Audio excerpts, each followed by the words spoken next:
What you're seeing is a march from Southall in West London today. People came out with strong words in support of Palestine.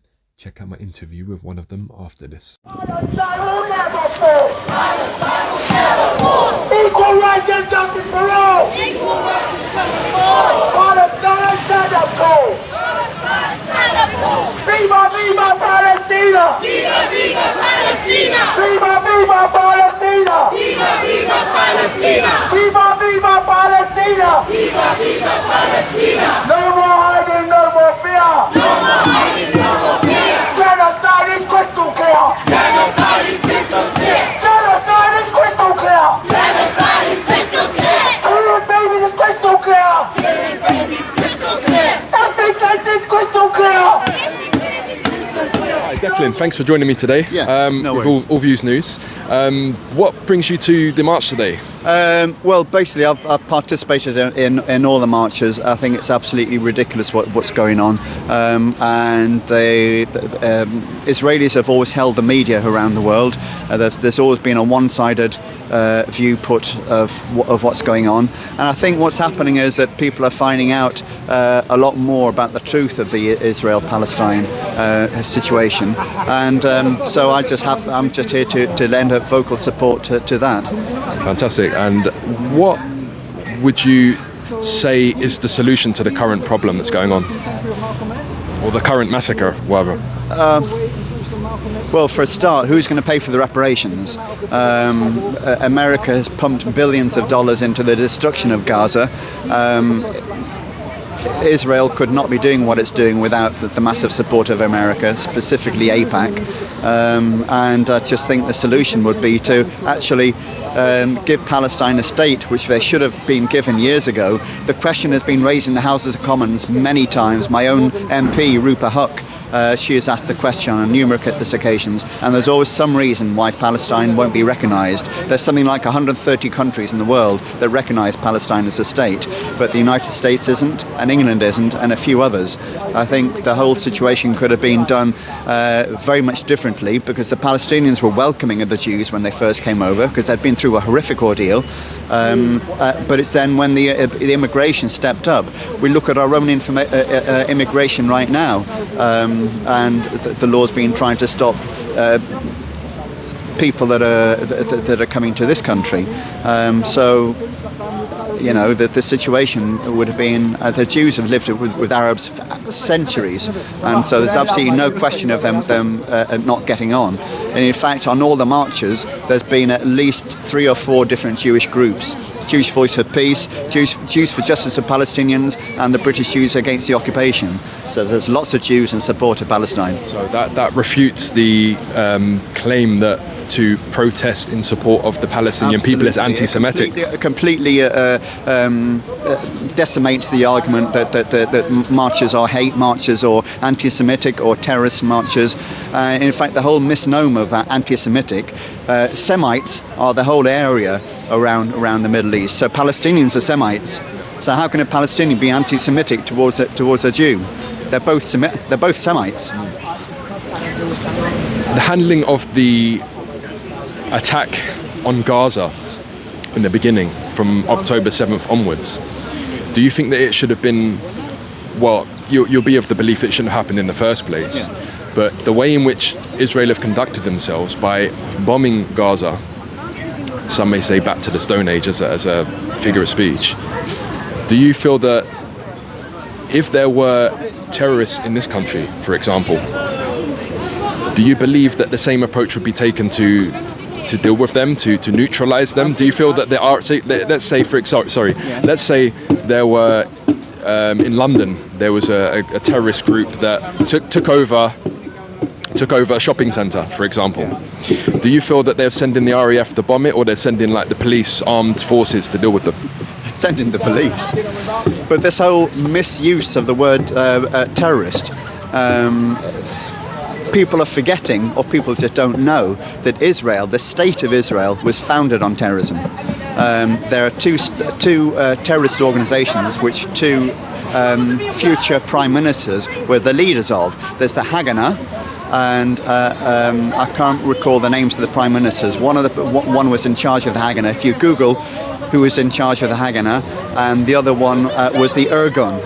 Now, these are both 100% terrorist organizations. They bombed the King David Hotel because the British wouldn't give them what they were looking for.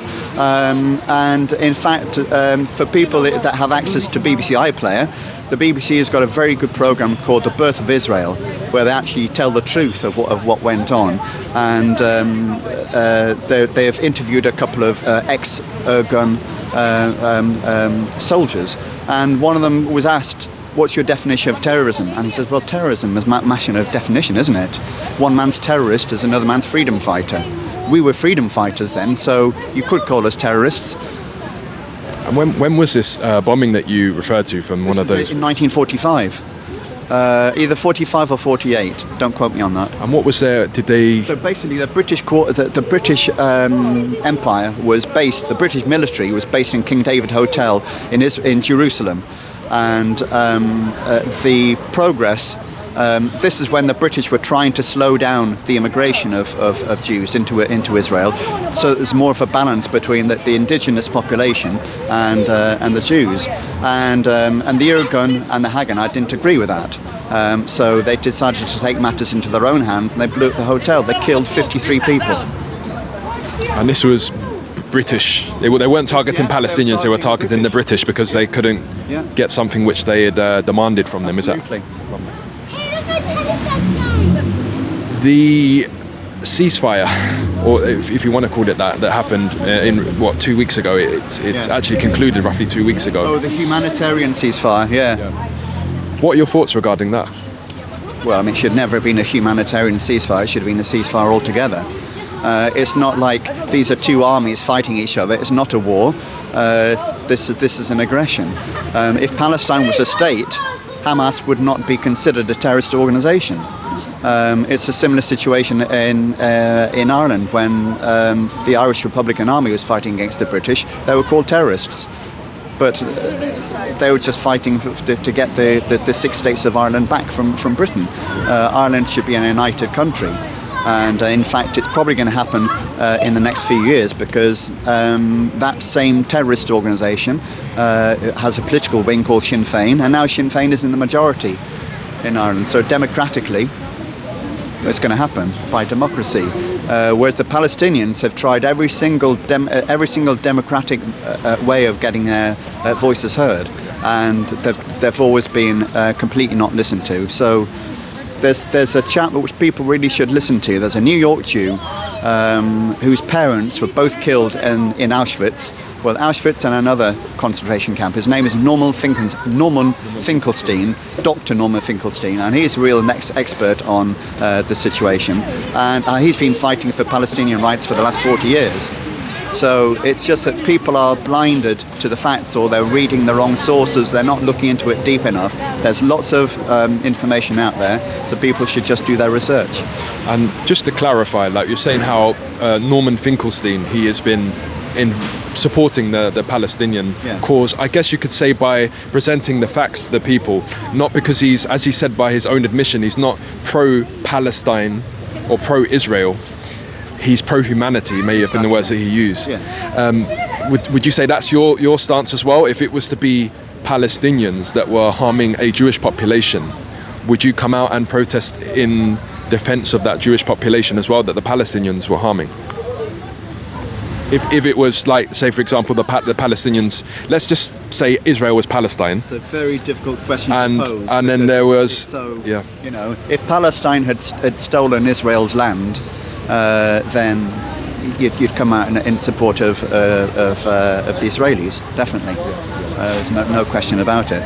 And to pose the question, I mean, my personal view is, I think there's nothing more correct than having Jews in the Holy Land, which is Israel. It's just in that land there has been Christians, Muslims and Jews for centuries.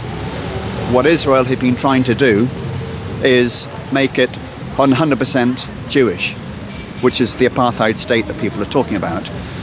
So it could have been done in a very different way, where Jew and Arab and Christian can all live together, and that's how it should have been. But that's not the route that Israel chose. Why do you feel that they want it to be that way? Is it rooted in a hatred for other ethnic groups? Is it a hatred for other religions? Is it that they feel the superiority? No idea. Because you get people that argue, I've seen this argument online, that they say that this land was given to us by God, basically, and that I've also seen people saying that there's a lot of truth to that. The land was given to them by God, but the Torah also teaches that the land won't be restored to the Jewish people except by God, and the Torah states that military means are against God's teaching. You see many Hasidic Jews on our marches, and they're giving out the real teaching. If you can see them, you've been on many of the marches, I'm sure, and you'll see that the Hasidic Jews with their full ringlets and everything, and they support Palestine because it's not the right time for Israel. I think that Israel should have the Jewish people. I'm fully behind that, and there's many wonderful Jews that are fighting for that just situation. But there was one of the resolutions passed in the United Nations where guaranteeing the return of the refugees. The refugees have a right to return to their properties, and Israel has always not allowed that. That's just one of many rules, many laws, many resolutions that they've gone against. And this was a resolution. When was this drafted? Was this around the time of the separation? Around the time of the State of Israel. 48, 49.